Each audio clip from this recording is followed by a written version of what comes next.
Hi, welcome to another episode of Lessons with Ray.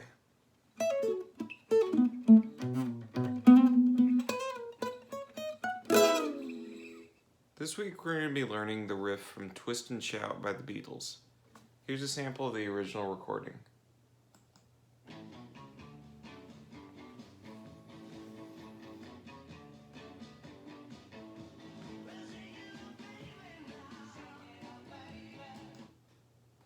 Here's what the riff sounds like played through at the original speed.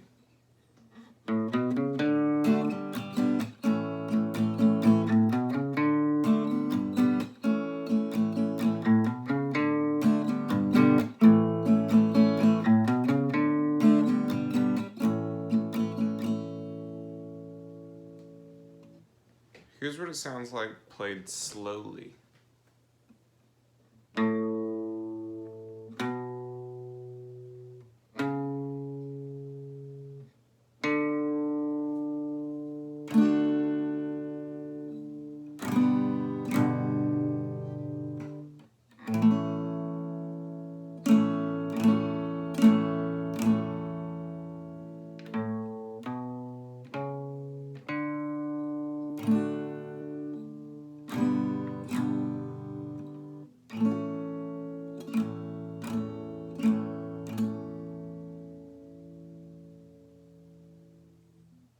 So to play this riff, we're going to start with a single note line that starts with an open A string,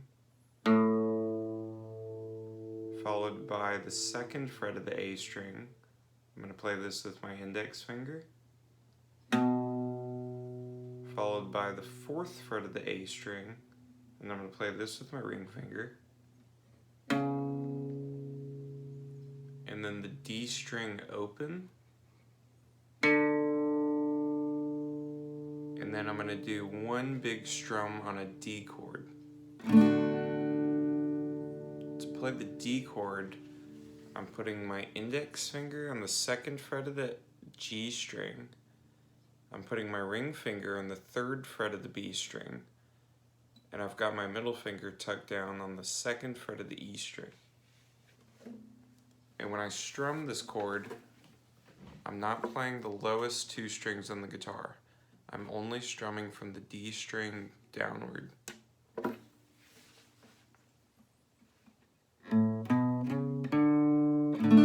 So one strum on a D chord, and then I'm going to do two strums on a G chord, down and up.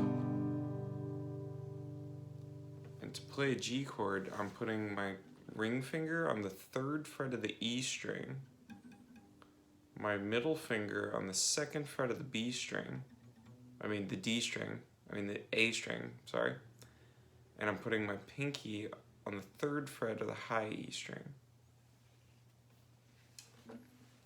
A lot of people prefer to play the chord like this, and it's the same notes on the guitar, but instead I'm putting my middle finger on the third fret of the E string, my index finger on the second fret of the A string, and my ring finger on the third fret of the E string.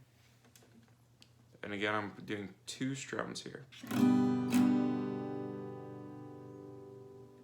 Then I'm moving to an A chord, and I'm going to play one big down strum on the A chord, followed by four more faster strums. You can play these four faster strums all as downstrokes,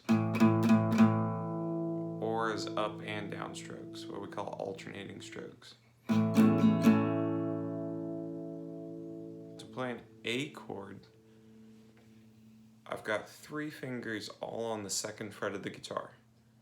I've got my index finger on the second fret of the D string, my middle finger on the second fret of the G string, and I've got my ring finger on the second fret of the B string. And again, the strumming pattern here is one downstroke, followed by four more faster strokes.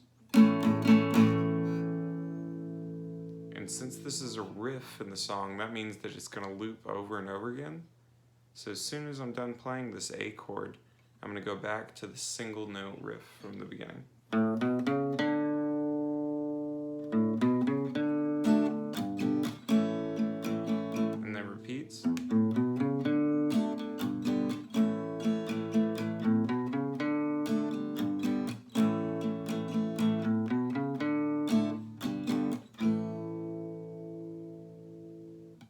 And that's the entire riff. Hope you had fun learning it.